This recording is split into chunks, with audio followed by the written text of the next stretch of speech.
In this video, you'll hear a real-life conversation between a woman and her doctor.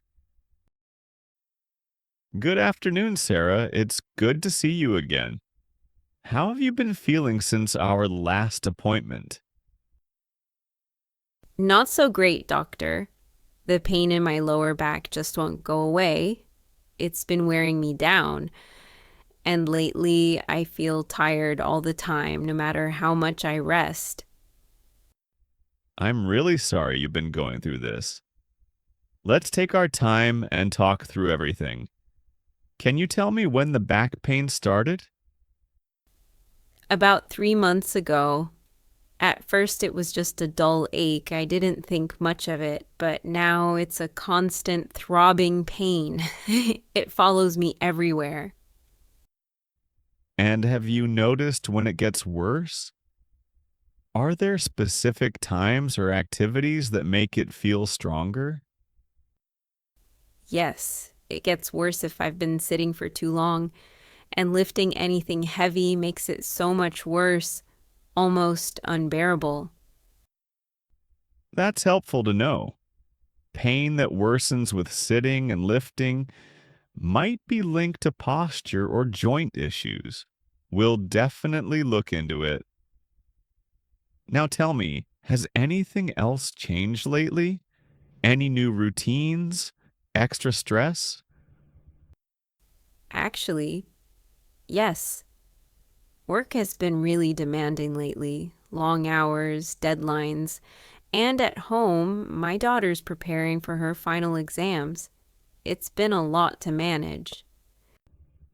Stress can have a real effect on the body, Sarah.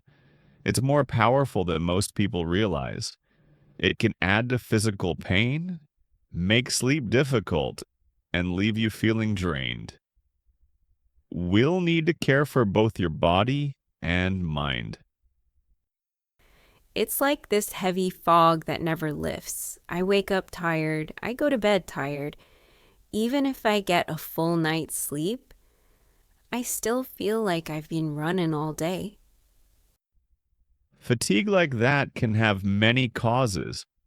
Sometimes it's something physical, like a deficiency or a hormonal imbalance.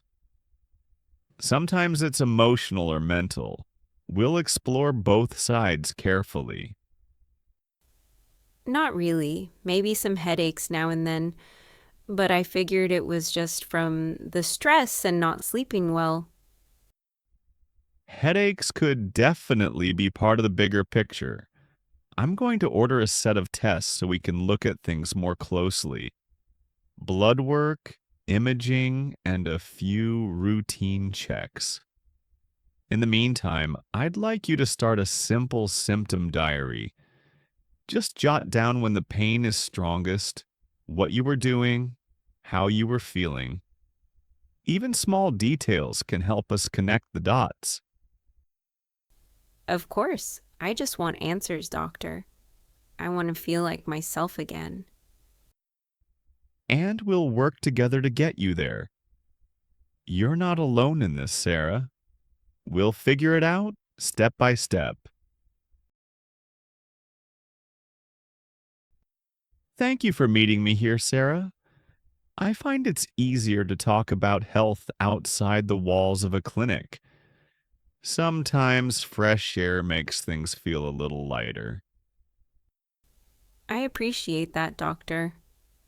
I've been thinking about the tests every day, just waiting and wondering. It's been hard. Of course, waiting is always the hardest part, but I'm glad you came. Let's talk about what we found.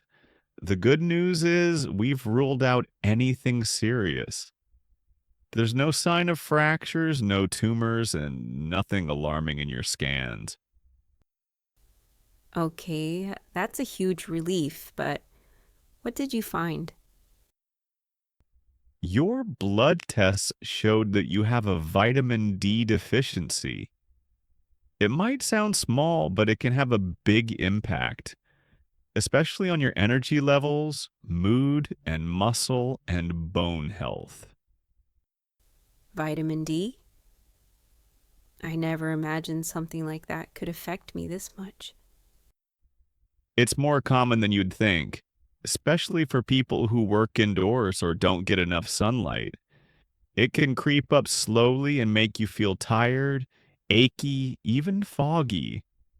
We'll start you on supplements, and I'll also recommend adding vitamin D rich foods to your meals. That sounds manageable. What about the back pain? Your tests also showed signs of inflammation in your joints. It could be the beginning stages of arthritis, likely mild for now, but something we should watch closely. I'd like to refer you to a rheumatologist, a specialist who can do a more detailed evaluation. Arthritis? That that feels like a big word. I wasn't expecting that. It can be a lot to take in, but knowing early gives us a chance to manage it well. With the right treatment, people live full, active lives. You've already taken the first and most important step, asking for help. I guess I just wanted to hear something simple like you're fine. But I'm also glad to finally have answers. It's okay to feel both things at once. It means you're human. In the meantime, I'd like you to start physical therapy. It will help ease the pain, improve movement, and strengthen your muscles gently. And I want you to keep writing in your symptom diary everything you feel physically and emotionally. It's strange. Just writing things down every day made me feel less alone, like I had a little bit of control again.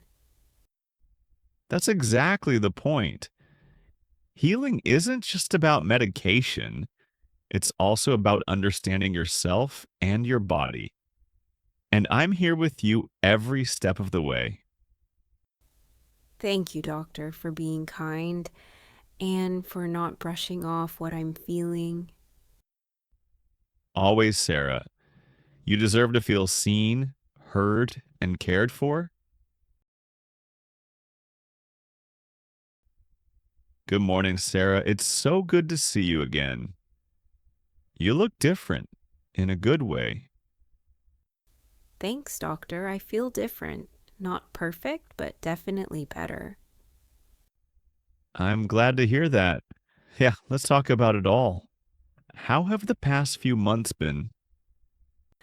Well, the vitamin D supplements have really helped. I don't wake up feeling like I've run a marathon anymore. I still get tired sometimes, but it's not that heavy, dragging kind of tired. That's wonderful progress, and the physical therapy. It's been challenging, but worth it. I'm learning how to move better without pain. The exercises are helping, and the therapist has been great. My back still acts up now and then, but it's not constant anymore. And I feel stronger. You sound stronger too. And what about your symptom diary? Have you noticed any patterns? This is wonderful work, Sarah. You've written honestly and with so much detail. I can see clear improvements. And I notice you've been tracking not just your pain, but also your emotions. I realized pretty quickly that my body and mind are connected. On the days I was more stressed, the pain was worse. When I felt calm or hopeful, it was easier to cope. That kind of self awareness is powerful. We treat the body, but we must never forget the mind. Have you done anything new to help manage your stress? Yes, actually, I started taking short walks during my lunch break. I've been doing some guided meditation in the evenings, and I've set better boundaries at work. I'm learning to say no when I need to. I'm really proud of you, Sarah. That's not easy to do. These changes are just as important as any medicine. I didn't realize how much I'd been ignoring my own needs, always trying to be strong for everyone else.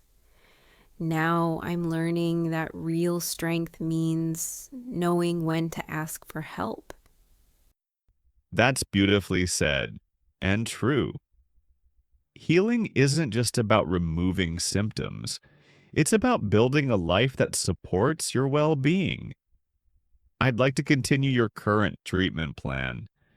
And if you're open to it, I can also recommend a support group or a counselor. Sometimes sharing your journey with others makes it feel less lonely. I think I'd like that. I've been so focused on getting better. Maybe it's time to talk about everything I felt along the way. Absolutely. You don't have to carry this alone. You've come a long way, Sarah. I hope you're proud of yourself. I am. For the first time in a while. I really am. Thanks for watching. I hope you enjoyed the story and learned some new English words and phrases. Keep practicing and you'll get better every day. See you in the next video.